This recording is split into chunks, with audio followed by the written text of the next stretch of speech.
안녕하십니까. 김유희 교수입니다. 오늘은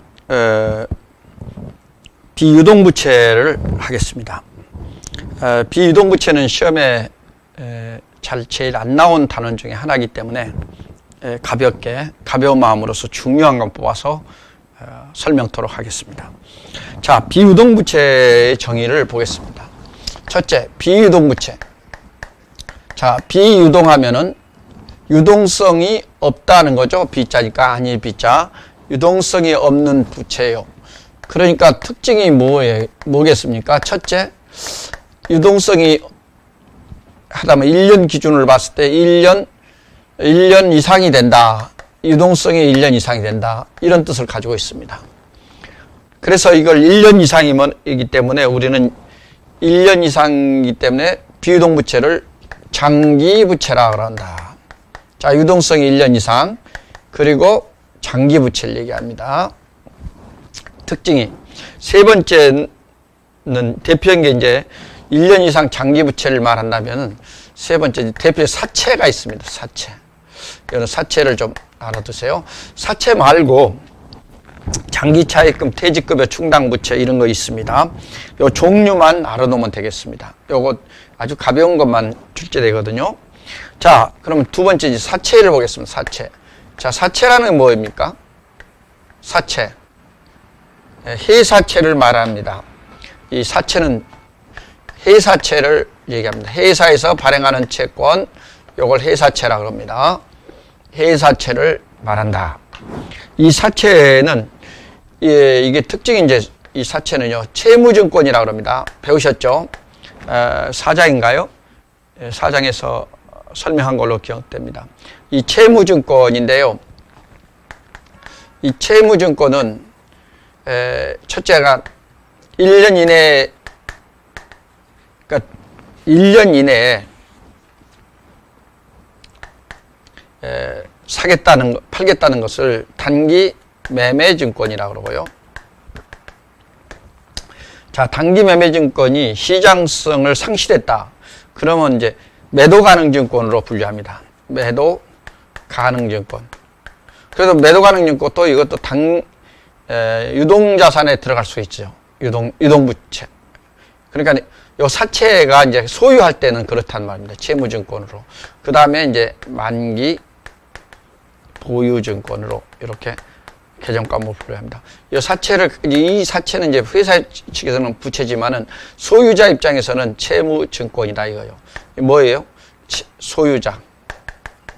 지금 소유자 입장에서 이렇게 분류할 수가 있다. 즉, 소유자, 투자자라 그러죠. 소유자란 말을 채권자 또는 투자자라고 그렇게 해요.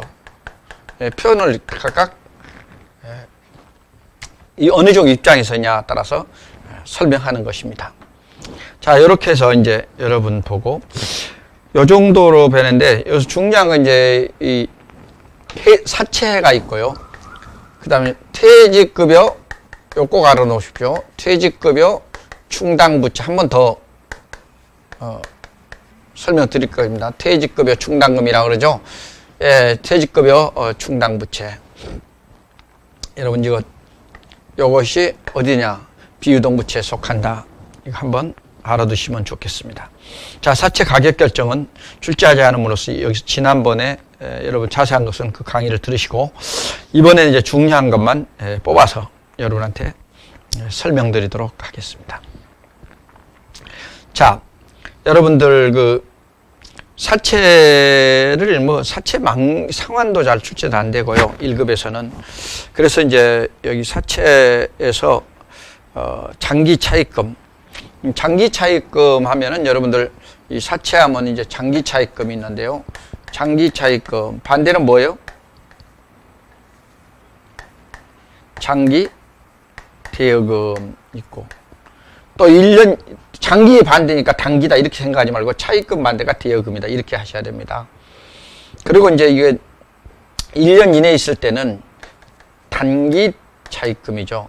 그럼 이건 당연히 단기 요거의 반대는 장기에 1년 이내일 때는 단기 대여금 이런 식으로 되어 있죠. 요런 장기 이 차입금 1년 이내, 1년 이후에 상환되는 겁니다.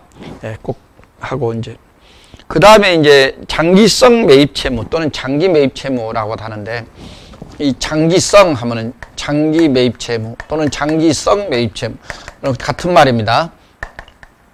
예, 배우셨죠? 이것은 어떻게 해요? 매입 채무는 뭐가 있습니까? 요 장기자는 그대로 뽑아가지고 가서 장기 외상 매입이니까 매입 채무니까 매입 외상 매입금. 자, 또 하나는 뭐예요? 지급보험이죠. 장기 지급보험. 그러니까 장기 외상 매입금, 장기 지급보험. 1년 이상 걸린 것, 걸려서 상환해야 될 것, 이런 것들을 우리는 장기 매입 채무를 한다.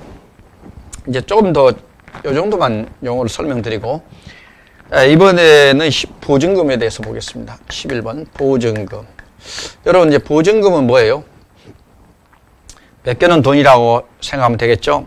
근데 이 보증금은 비유동부채에 들어가거든요. 그래서 1년 이상 이제 보증 기간이 맡겨놓은 기간이 1년 이상이 걸리기 때문에 이것을 우리는 비유동부채, 장기부채로 칩니다. 주인 입장에서는 이것이 가지고 있어야 되거든요. 건물주 입장에서는 그 보증금 받았으면 집세 보증금을 받았다면 그걸 꼭 보유하고 있어야 됩니다. 그래서 이제 나중에 돌려줘야 돼요. 그러면 첫째가 뭐 어떤 것이 있습니까? 전세권. 예, 우리가 말하는 전세 보증금을 얘기하는 겁니다.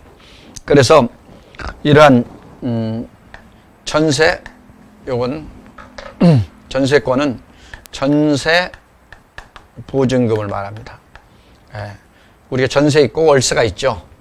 예, 그래서 전세는 이제 장기적인 거 보시고. 자, 두 번째로 보시면은 임대보증금이 있습니다. 임대보증금. 임대보증금.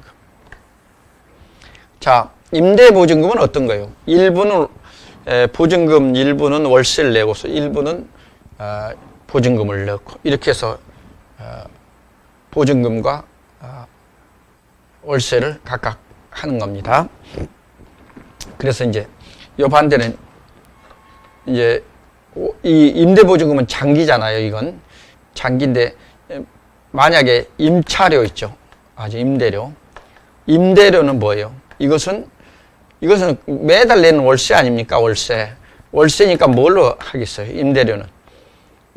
주인 입장에서는 이제 임대료는 수익으로 잡죠. 수익 계정입니다. 임차료는 비용 계정이고요. 그래서 이 보증금은 이제 일단 돌려주는 거니까 부채다 이렇게 보는 겁니다. 그 다음에 이제 여러분들 보면 영업보증금 있어요. 자, 영업보증금.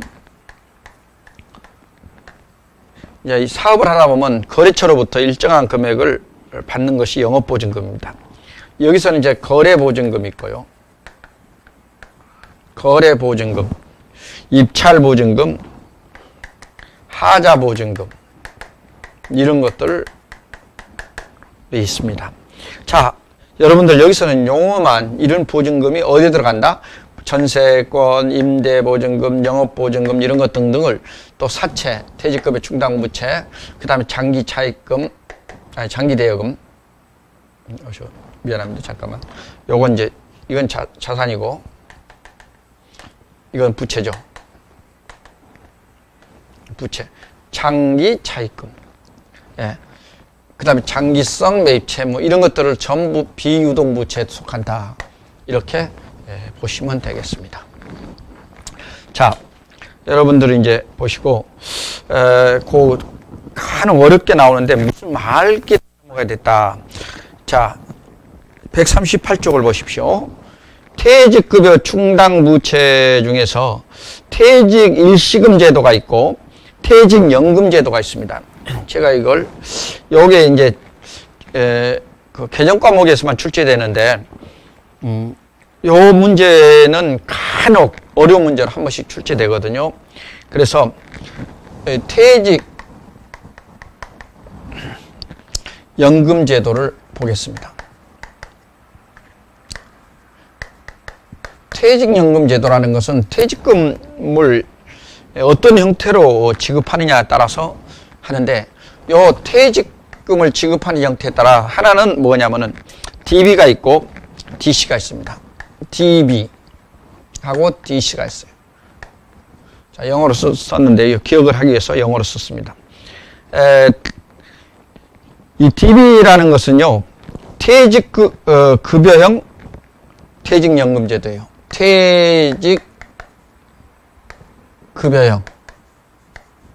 퇴직급여형 연금제도를 말하고, DC는 뭐냐면은 확정기여형이라고 했어요. 확정급여형. 미안합니다. 확정급여형. 다시 얘기하겠습니다.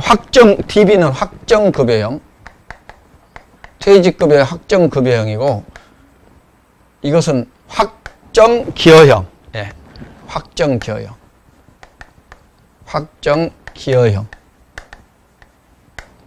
자, 무슨 뜻이냐면, 자, 책을 좀 보시죠. Defined Contribution이라고 해서 기업이 기업 부담금이 사전에 확정된 특징이 이건 뭐냐면은, 확정급여형은 요것은 이제 근로자의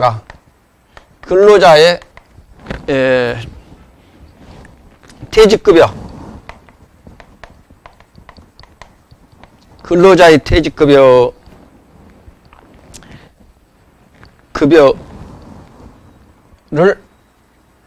사전에 확정시키는 겁니다. 좀 바꿔 썼습니다. 죄송해요. 자, 이것은 기업가, 그러니까 기업 부담금의 부담금을 사전에 확정하는 겁니다. 이건 부담금을 사전에 확정하는 겁니다. 무슨 말이냐면, 확정기여형은 기업 부담금을 사전에 확정하고, 이것은 근로자의 퇴직급여를 급여형이란 말은 글자 그대로 근로자의 퇴직급여를 사전에 확정하는 것이고, 기업의 부담금을 기업에서 기여하는 것이니까 급여라고 안 하고, 이제 기업에서는 부담금을 기여금이라 그러죠. 그래서 기업에서 부담하는 기여금을 사전에 확정하는 것입니다. 그래서 여기 DC는 뭐라고 그러냐면은 Defined Contribution이라고 그러고, DB는 Defined Benefit라고 그럽니다. 이거 DB라고 그럽니다. 자, 그러면 여기서 이제 여러분들하고 보시면은, 여기서 이제 뭐냐면, 만약에 확정급여형 요걸 보시면은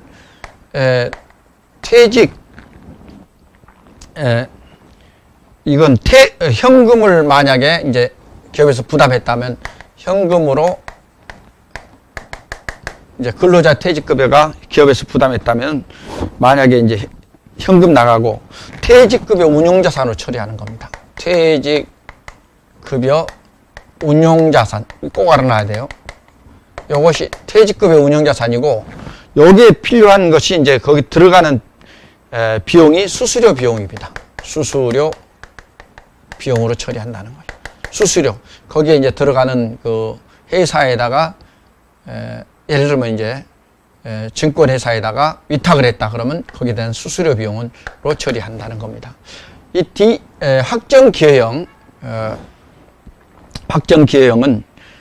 Defined Contribution, 이 확정기여형은 어떻게 되냐면은, 그냥 기업이 사전에 확정되어 있으니까 퇴직급여, 차변에 퇴직급여 이렇게 쓰고요. 대변에는 나간 돈 있죠. 나간 돈이 현금이면 현금 이렇게 써버리면 됩니다. 자, 여러분들 이제 이렇게 보시고, 좀 제가 헷갈렸는데 여러분 다시 한번 정리해 보겠습니다. 퇴직연금제도는 확정급여형 DB라고 그러죠. Benefit, 이 Defined Benefit, 이 확정급여형과 확정기여형, Defined Contribution. 그런데 특징이 뭐냐면, DB는 확정급여형은 근로자의 퇴직급여를 사전에 확정되는 겁니다. 단 하나 뭐냐면, 요 퇴직급여 운용자산으로 요걸 처리한다는 거. 뭐냐? 이건 근로자의 확정급여이기 때문에 확정급여형은 근로자의 퇴직급여를 퇴직급여 운영자산을 하고 확정기여형은 기업이 부담할 부담금을 사전에 확정하는 것인데 이것은 퇴직급여로 한다는 거. 이것만 꼭 알아보십시오. 요거 하나, 요거 하고 퇴직급여로 하고 확정기여형은 퇴직급여도 하고. 왜 그럴까요? 기업이 사전에 부담하기 때문에 그냥 사전에 확정됐기 때문에 나중에 잘 되고 안 되고 하는 것은 운영자산이 높아지고 하는 것은 누구예요? 쉽게 말하면은 그 가입자면 종업원이죠. 가입자. 이 가입자의 종업원이 확정기여형을 한다면 이제 종업원이 받을 퇴직금의 운영 실적에 따라 달라지는 것이죠. 여기서 이제 그 반대로 퇴직급여가 미리 확정되기 때문에 근로자의 퇴직급여가 사전에 확정돼 버리기 때문에 어떤 특별한 것은 없고요. 운용자산을 퇴직급여를 받는다는 거, 나중에 그만둘 때 받을 수 있는 퇴직급여 운용자산을 쓴다는 거. 이것이 좀 특징을 가지고 있다는 것입니다. 자, 다시 여러분들 보시고 혼돈 없게 바랍니다. 자, 그러면 문제풀이로 들어가겠습니다. 이 문제가 몇 개 안 되니까 보겠습니다. 자, 1번 보시죠. 비유동 부채 중 재무상태일로부터 1년 이내에 상환될 금액을 대체하는 경우 이용되는 개정 과목은 무엇인가 그랬어요. 이것은 이제 여러분들 비유동 부채 중에 1년 이내에 상환된 금액을 대체하는 경우에 이용되는 개정 과목인데, 자, 만약에 장기 차입금이 대변에 있단 말입니다. 그걸 대변에 있던 장기 차입금을 대변에 있던 걸 차변으로 보내요. 그리고 이 자리에다 뭘 썼느냐 이겁니다. 이 자리에 쓴 것은 바로 뭐냐면은 유동성 장기 부채라 그럽니다. 이거 꼭 아셔야 됩니다. 유동성 장기 부채. 요거요. 유동성 장기 부채. 답은 이제 2번인가요? 네, 2번입니다. 여러분, 유동성 장기 부채로, 그러니까 대변에 있던 장기 차입금을 대변에 있던 장기 차입금을 차변으로 하고 없애주고요. 그 자리에다가는 뭐야? 유동성 장기 부채라고 쓰는 겁니다. 특징이. 자, 그 다음에 2번을 보겠습니다. 2번. 다음 중 부채에 대한 설명으로 틀린 것은 그랬어요. 1. 미지급금 중 재무상태표일로부터 만기가 1년 이내에 도래하는 것을 유동부채로 표시한다 그랬어요. 미지급금이죠. 미지급금이니까 이제 미지급금은 부채인데 1년 이내에 도래하는 것은 유동부채죠.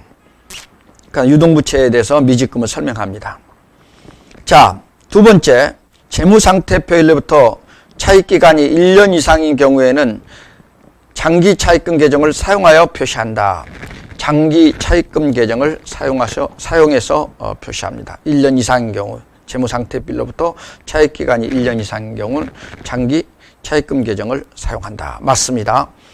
그 다음에 이제 세 번째, 가수금은 영구적으로 사용하는 부채 계정으로서 가수금은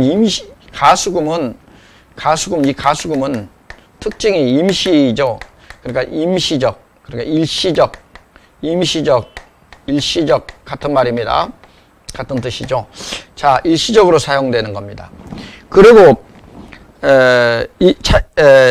부채 계정으로서 결산 시에도 이건 재무제표에 나타내면 안 됩니다. 임시 계정은 이 재무제표에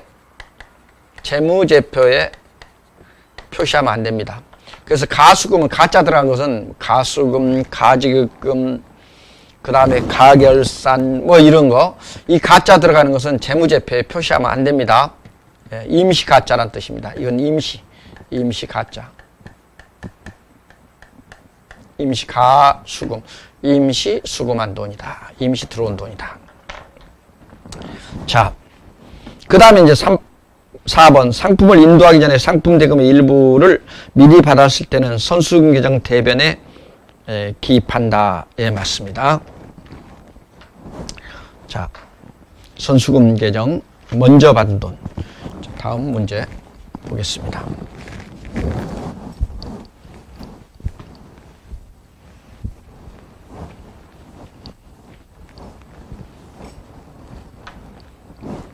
다음 문제는 5번을 보죠. 다음 페이지 5번.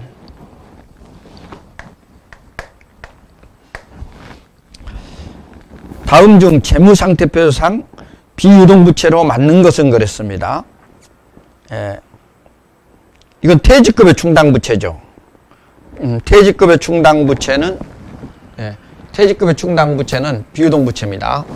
근데 여러분 이건 맞는 것은 그랬으니까 이제 그럼 외상매입금은 뭐예요?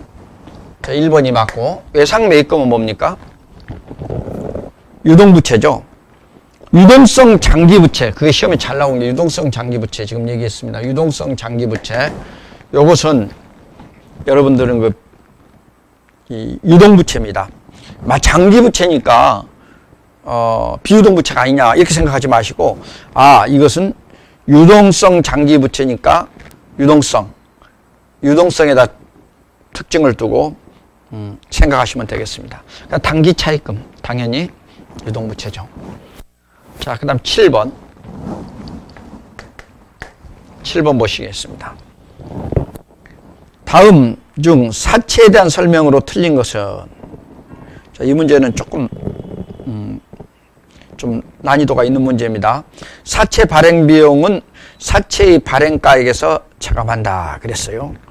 예, 사채라는 건 사채를 이제 사채권 있죠. 사채권을 발행하려면 인쇄비 들어가죠. 홍보비 들어가죠. 수수료 이런 것이 들어갈 겁니다. 이러한 들어가는 모든 비용을 우리는 사채 발행비라고 합니다. 이 사채 발행비는 사채의 발행가액에서 빼주는 겁니다. 그 다음에 이제 유효이자율법이라고 그랬습니다. 유효이자율법 적용 시 사채 할증 발행 환입액은 매년 증가한다 그랬어요. 사실 사채 할증 발행 환입액은 매년 증가합니다. 자, 요거 좀 설명을 드리고 같이 3번 유효이자율법 적용 시 사채 할인 발행 차금 상각액은 매년 감소하는 게 아니고 사채 할인 발행 차금 상각액은 매년 상각액은 유효이자율법을 적용할 때는 상각액이 점점 늘어나고죠. 증가한다. 3번이 틀렸는데, 자, 여러분 요거 한번 설명을 해고 우선 다음 문제를 푼 다음에 한번 설명드리죠. 자, 4번 사채 할인 발행 차금은 당해 사채의 액면가액에서 차감하는 형식으로 기재한다. 예, 사채는 바로 이렇게 해당 개정 과목 있거든요. 그 직접 이제 사채 이 개정 과목이 있는데, 만약에 사채 있으면 사채는 바로 직접 액면가액에서 차감하는 형식으로 사채 할인 발행 차금을 이렇게 있으면은 바로 이렇게 사채 할인 발행, 잠깐요. 사채가 이렇게 있으면 사채에서 사채란 말 빼고 할인 발행 차금 이렇게 하면 이게 바로 빼주는 거거든요. 그러면 요 다음 금액을 해서 이걸 해서 그 차액을 여기다 쓰게 되는 겁니다. 이렇게 밑줄 긋고요. 보통 이제 이런 걸 가로로 쓰고 있죠. 이런 식으로 표시하면 되겠습니다. 자, 그럼 여기서 이제 제가 3번, 2번, 3번이 이제 좀 무슨 뜻이냐 이걸 설명드리겠습니다. 여기서 그래프를 그려보면은요, 이것이 이제 유효이자율법에 의해서 하는데요. 만약에 이제 어느 식으로 이렇게 되냐면은 이런 식으로 되거든요. 점점 증가하는 식인데, 지금 뭘 설명드리고냐면은 액면가가 사채 액면가가 액면가 금액이 100만 원이다. 이렇게 이제 정의를 내리고요. 규정을 짓고, 자, 이제 여기서 우리가 사채를 하는데 한 1년쯤 됐다 그러면 이 정도 할까요? 아이고, 요거 1년, 2년, 자, 1년, 자, 1년 이제 연말이니까 연말, 2년 말 이렇게 점점 올라가는데, 여기 지금 100만 원이라고 합니다. 만기라고 쳐요. 여기서 만기. 이게 만기라고 이제 가정합니다. 가정했을 때 우리가 요 만기인데 요 금액을 이게 무슨 뜻이냐면은 그 유효이자율법에 의한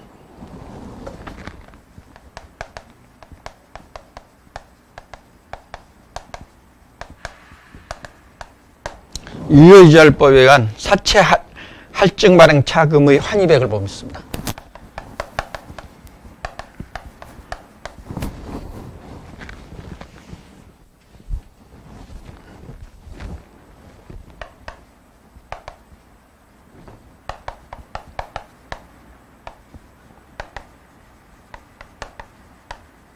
환입액을 보겠어요. 유효이자율법은 이제 여러분들 유효이자율법은 이게 실질 이자율이라거든요. 실질 이자율 또는 딴 말로 말하면 시장 이자율이라고 그래요. 이 유효이자율이라는 뜻이 시장 이자율 또는 실질 이자율 이렇게도 같은 말입니다. 그런데 여기서요. 이렇게 이제 됐을 때 금액이 환입액이 얼마 나오냐면 유효이자율이 가정을 합니다. 10%라고 했을 때 지금 액면가 100만 원에 대한 10%라고 했고 액면가는 12%. 자, 액면 금액이죠. 액면가는 12%라고 이제 가정을 했을 때 얼마가 나오냐 해서 그래프를 그려보니까 1년 말에는 15,027원이 나와요. 15,027원. 요렇게 나오고 2년 말에는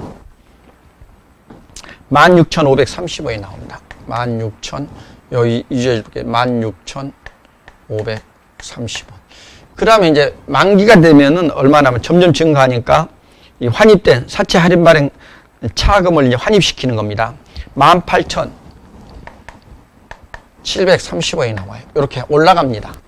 이걸 계산해 보면 여러분한테 이제 계산하는 방법은 이제 올라간다는 거 원리만 설명드리는 겁니다. 이거는 기간이고요. 만기까지 기간이고 이건 액면가를 나타내는 그래프입니다. 이런 그래프로 이렇게 점점 올라간다. 이렇게 뭐가 올라간다? 사채 할증 발행 차금 환입액이 올라간다는 겁니다. 자, 두 번째는 뭐냐면 하나 더 보겠습니다. 이번에는 이제 유효이자율법에 의해서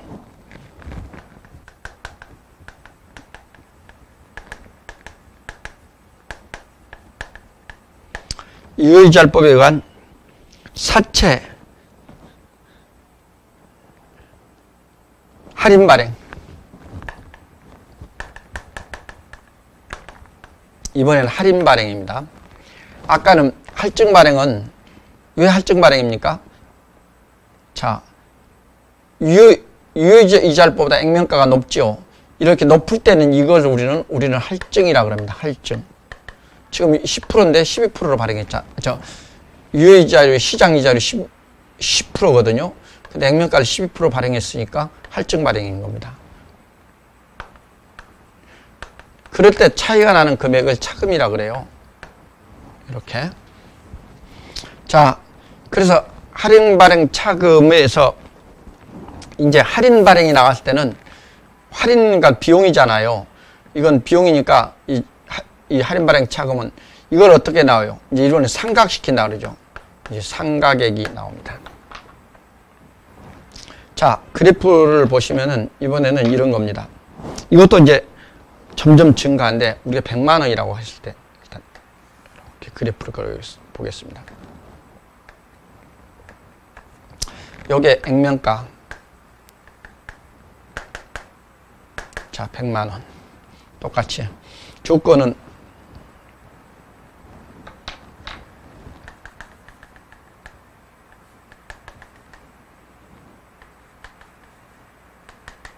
그래프가 제가 좀 모양이 안 좋습니다. 이렇게 더 올라가야 되는데 그래프가 너무 누워 있어요. 이렇게 좀 올라가야 모양이 있었는데 자, 조건을 보겠습니다.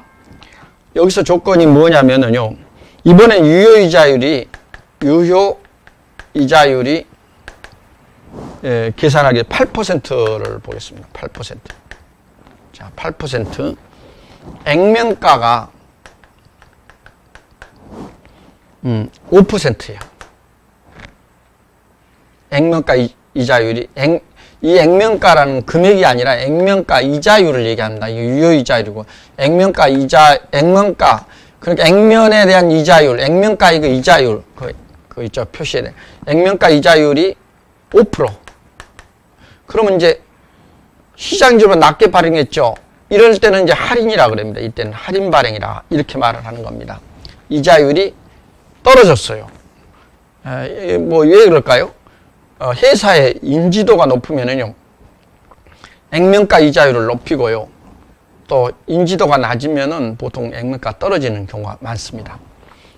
이러한 경우 아니면 시장의 영향도 있긴 있어요. 그러나 일반적으로 이제 기업의 영향이 더 큰데 여기서 이제 여러분 보시면은 만약에 이제 여기서 1년 말, 2년 말, 이제 만기 이렇게 봤을 때 만기는 100만 원 다 이제 사채할인처럼 상각이 끝나는 마지막이죠. 요게 끝나는데 이 계산해 보니까 유효자율로 8%일 때는 23,815원이에요. 23,815원인데 2년 말이 되면은요 얼마가 되냐면은 25,720원. 25,720원. 그리고 만기 때는 27,778원. 이렇게 올라가요. 그래서 유효이자율법에 의해서 사채 할인발행 차금 상가액은 계속 올라간다는 겁니다. 그러면 유효이자율법 적용 시 사채 할인발행 차금 환입된 금액은 점점 올라가고 또 할증 발행 차금을 얘기하는 겁니다. 할인 발행 차금을 상각할 때 이 상각액도 유효이자율법에 의해서는 계속 증가하고 있다. 매년 증가하고 있다. 이렇게 보시면 되겠습니다. 여러분 이건 조금 어려운 문제입니다. 어려운 문제이기 때문에 이렇게 이해를 하시기 위해서 그 그림을 제가 그려서 실제 해봤습니다. 그림이 좀 잘못된 것은 이렇게 더 올라가야 된다는 거예요. 좀 더 굽어지고 이것도 조금 이렇게 올라가야 되는데 너무 완만했습니다. 곡선이. 자, 다음 보시겠습니다.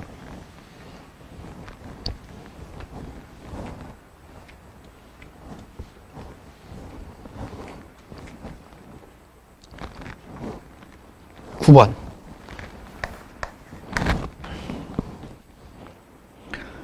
재무상태표와 관련된 자산부채에서 차감하는 형식으로 표시되는 것이 아닌 것은 그랬어요. 여러분들 여기서 이제 설명 좀 드릴까요? 우리가 이 충당금 하면은요, 충당금 하면 부채성 충당금하고 부채성 충당금과 평가성 충당금 이렇게 나누어집니다. 이 부채성 충당금 하면은 이제 뭐 거기 말하는 퇴직급여 충당금 있죠? 퇴직급여 충당부채. 제가 충당금 하는 이유도 있습니다. 충당부채는 기업의 기준에서 이렇게 쓰지만 세법에서는 충당금이라고도 합니다. 그래서 퇴직급여 충당금이나 퇴직급여 충당부채나 같은 말이다. 또 상법에서도 그렇고요. 그렇게 표현이 다르기 때문에 둘 다 똑같이 쓰라는 얘기입니다. 실무에서는, 시험에서는 이제, 여기 시험에서는 퇴직급여 충당부채로만 나오죠. 그 다음에 제품 보증 충당부채, 뭐 이런 거 있습니다. 제품 보증 충당부채. 그 다음에 이제, 마일리지 충당부채, 이런 게 있어요. 그 다음 이 평가성 충당금 있어요. 평가성 충당금. 이 충당금, 충당부채. 같은 말을 했습니다. 이 평가성 충당부채는 우리가 평가성 충당금이고 충당금이라 해야 되고 충당부채라 해야 된다. 지금 이 말씀을 드리는 겁니다.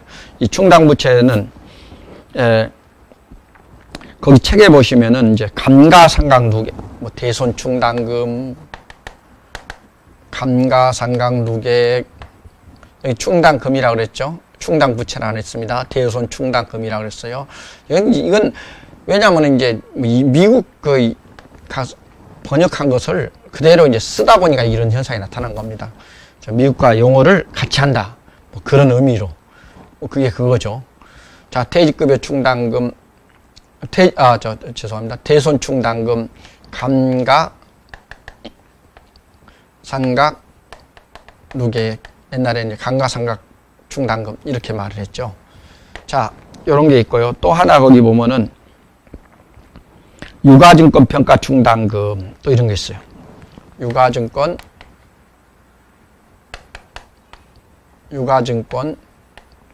평가충당금. 자, 뭐 안 쓰는 것도 한번 혹시나 보기 문제 나오니까 한번 보겠습니다. 그 다음에 퇴직보험 예치금. 퇴직보험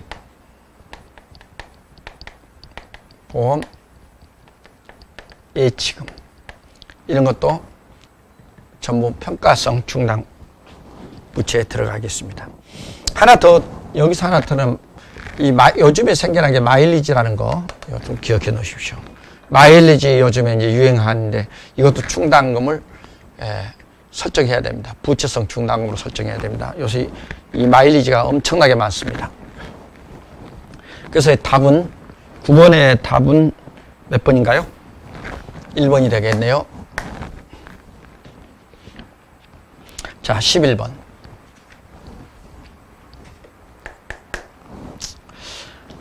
재무상태표의 자산 부채 계정의 차감적인 평가 항목이 아닌 것은 그랬어요. 자, 자산 부채 부채 계정의 평가성이 아닌 것은 그랬어요. 자, 뭡니까? 사채 할인 발행 차금. 예. 거기 보시면은 사채 할인 발행 차금은 이 차감적인 것이 아니고 가산하는 겁니다. 그래서 사채 할인 발행 차금은 이걸 뭐냐면 가산하는 거예요. 거기 보십시오. 가산하는 사채 계정에다가 플러스 해주는 겁니다. 그래서 사채 할증 발행 차금은 할증했으니까 할증 증가했죠. 그래서 할증 발행한 것은 사채 계정에다가 플러스 해준다. 가산해준다. 이렇게 하시면 되겠습니다. 나머지는 그냥 별로 어쩌다 하나씩 나온 건데 한번 읽어보시고 꼭 풀어보시기 바랍니다. 자, 여기는 이 정도만 가볍게 하겠습니다. 이 부채는 깊이 들어가면 이제 전산 세무 1급, 2급 과정에서 잘 출제됩니다. 여기서는 이렇게 가볍게 출제되는데 좀 어려운 문제가 간혹 하나씩 나오긴 하는데 뭐 별로 좀 눈여겨 자세히 보면 어렵지 않을 수가 있습니다. 자, 이것으로서 이 시간 마치고 잠시 쉬었다가 또 이어서 하겠습니다. 고맙습니다.